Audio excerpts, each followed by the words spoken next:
exceptionnel, un plateau exceptionnel. Nous avons une star ici et c'est une première pour Goulven aussi sur le plateau de Fishing TV. Salut Goulven. Salut, c'est effectivement une première, ouais. Très content d'être là. On a tous entendu parler de RODHOUSE. C'est maintenant, ça fait combien d'années RODHOUSE?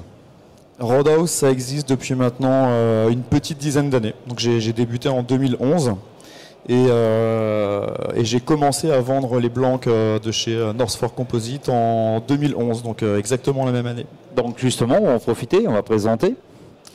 Alex ne parle pas français, donc on va faire un échange, mais tu vas présenter Alex. Alex, what's your activity in France? Quelle est votre activité pour la France? Vas-y, pose-lui la question, dis-lui qu'il se présente déjà, etc., qui il est, voilà. Alex, can you say to us what is your business, what is your job, and what is the kind of our relation? Hi everybody, my name is Alex, and I have the privilege of working in the fishing rod industry, making blanks that make fishing rods. It's amazing what we see in France right now, that the art of building a rod at home is not just alive, but it's growing at an astronomical rate. I think a lot of folks really want to build something for themselves. They want to build it, they want to fish it, they want to express their artistic desire with the rod. So we are seeing a lot of young people, a lot of people that are not so young, build their own rods. Yeah. Alors, je vais essayer un petit peu de traduire, mais c'était un petit peu long. En fait, Alex était en train d'expliquer que lui il produit donc les blancs North Fork Composite. Donc North Fork Composite, c'est une firme qui est basée aux États-Unis. C'est la marque de. Il y a beaucoup de gens qui en ont entendu parler parce que c'est la marque de Gary Loomis. Donc Gary Loomis, c'était l'inventeur des GLX, des NRX. Gary Loomis, ça vous parle? Loomis, c'est obligé de vous parler. Et donc Alex était en train d'expliquer qu'en fait le rod building était vraiment en train de se développer énormément, de grossir, et que le rod building, ça permettait à la fois de se faire des très bonnes cannes à pêche, et ça permettait aussi de les customiser exactement à sa manière. Donc il parlait d'artistes, et ça permet vraiment aux gens qui ont envie d'une canne à pêche, qu'elle ressemble exactement en fait à ce qu'ils souhaitent. Personnalisée. Exactement. Voilà, personnalisé. Alex, l'accueil en France, comment avez-vous perçu cet accueil en France? Vas-y. How do you feel the way the show, the receptions? How are you? So this is show number 17 for me.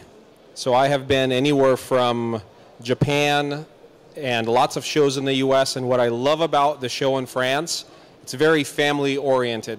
You have grandfathers walking with their kids, walking with their wives, walking with their granddaughters, showing the history of fishing. Il est en train d'expliquer qu'en fait, il apprécie beaucoup le salon ici à Nantes, et que c'est un salon qui est très familial, avec beaucoup de générations, et que voilà, a priori. Du petit-fils jusqu'au grand-père. Exactement, ouais, c'est ça. There's one more thing. The French fisherman is very technical. So.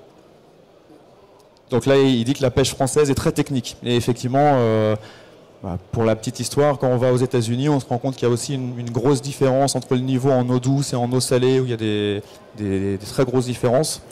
Et là, effectivement, le niveau de pêche en mer en France est très relevé pour le coup. I saw a gentleman earlier here today with a scale to weigh the rods to see how much it weighs, just to see if it corresponds to the label. And I've never seen that before. That's pretty incredible. I saw somebody with a scale to weigh the rod. So they were weighing the rod from one booth to the other booth. And that's something that you normally don't see at trade shows. It just shows how technical the French fisherman is, where he wants to make sure that the lure rating that's on the rod corresponds to the weight of the actual lure. En fait, il explique que les Français sont très attentifs et très réceptifs en fait à l'étalonnage de la canne, et il faut que la canne à pêche corresponde exactement en fait aux leurres qui sont utilisées par les pêcheurs. Bon, ce qui est un petit peu la base, on va dire, pour nous, quoi. Mais c'est vrai que des fois, on voit des gens pêcher avec des trucs pas du tout adaptés, tu vois, beaucoup trop gros, beaucoup trop lourds. Et le niveau de la pêche en France est effectivement en mer très relevé. Aux États-Unis, il est plus facile de réaliser des cannes. C'est la demande est plus simple. It is more easy in the US to build rods than in France. I think there's a lot more young people in France building rods than there are in the US. And it's actually very glad for me to see, because it shows that this business is not just alive in France, but it's growing. Donc en France, le marché du road building en fait est vraiment jeune et dynamique, beaucoup plus qu'aux États-Unis. Et donc évidemment pour Alex, c'est super cool à voir, quoi. Voilà, ça bouge. Enfin là, il a vu le stand de RODHOUSE et effectivement, on est. À titre d'information, combien de cannes chez RODHOUSE passent chaque année à peu près? Combien de cannes chez environ une fourchette, quoi. C'est des milliers. Là maintenant, on vend des milliers de blancs tous les ans. Pour la petite histoire, on a 550 références maintenant de blancs différentes. C'est-à-dire que quand tu recherches un blanc pour une pêche donnée, en termes de longueur d'action et de puissance, on peut te proposer 550 solutions différentes. Voilà, donc c'est vraiment énorme. Il y en a pour tous les goûts. Ouais. Et il apprécie le travail réalisé. Demande-lui si le travail que vous faites est vraiment... Il ne va pas dire le contraire, mais j'aimerais avoir son avis. Le travail que vous faites, il est satisfait du travail que vous faites. Okay, what do you think about the RODHOUSE job in France, about North Fork Composites? So I think it's very hard to start from zero and create a market. Donc il dit que c'est très dur de partir de zéro et de lancer le marché. Je pense que je vais être content là. Yeah. Five years ago, maybe one rod builder in France and Western Europe, maybe two that we were aware of in the United States. 5 years later, you have maybe 50 now, and these are people that are building rods for their friends, for their families. And beautiful works of art. You know, if you have a chance, stop by the booth and pick up a rod that's made by a rod builder as opposed to by a factory. It's a different experience. I know. Donc là, il a dit qu'effectivement, il y a un moment donné, il parlait d'un marché qui partait de zéro et que maintenant des road builders, il y en avait énormément. Et effectivement, ça peut se voir un petit peu partout. Il y a beaucoup de gens qui montent leur canne. Et il conseillait à tout un chacun, c'est une bonne idée de s'arrêter sur le stand de RODHOUSE pour prendre des blancs en main. Voilà. Est-ce qu'il a pêché en France? Est-ce qu'il a eu l'occasion de demander s'il a eu l'occasion de pêcher? Did you pêcher? fish in France? Sea bass. Il est venu sur mon bateau, Alex come on my boat, and, on a été pêcher le bar. Alex est venu me voir il y a 2 ans, 3 ans peut-être maintenant. You came in France 2 years? About 2 years ago. Yeah. Et je l'ai amené pêcher donc à Edic, sur l'île d'Edic, et on a pêché du bar. Voilà. Et il a compris la technique de pêche au bar pour travailler les blancs ou pas non? What did you understand about the technique to fish sea bass? So the most important thing that a factory has to understand is we have to rely on the local fishermen to tell us how to do our job. We make blanks, but the local fishermen know how they're going to be used. Donc là, il explique que c'est parce qu'en fait, North Fork Composites, c'est un fabricant. C'est pas un revendeur ou je ne sais quoi. North Fork Composites, c'est une usine, c'est une fabrique. Et donc, il explique qu'il est très important pour une fabrique d'être relié en fait aux pêcheurs locaux, d'avoir leur remontée. Et effectivement, quand il est venu pêcher sur mon bateau, il a compris des trucs. Il avait pêché avec une MB 705 et you fished with a MB 705 HM. Et je sais qu'il avait beaucoup apprécié le montage que moi j'avais fait sur ma canne.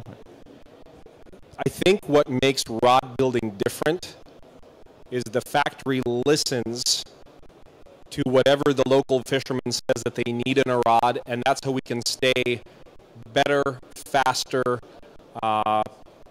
products that are relevant to the local market. Donc là, voilà, c'est encore le lien entre les pêcheurs locaux et la fabrique qui est vraiment les remontées du terrain. Et j'en profite donc pour dire que là, Alex est venu avec une canne pour le thon.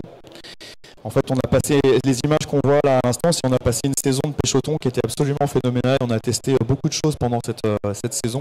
Et là, Alex est venu justement avec un prototype de blanc qui est visible sur le stand de Roadhouse. Et donc, vraiment, on lui a donné notre cahier des charges à 100% et il a créé le blanc qu'on voulait pour la pêche des très très gros thons qu'on a en Bretagne.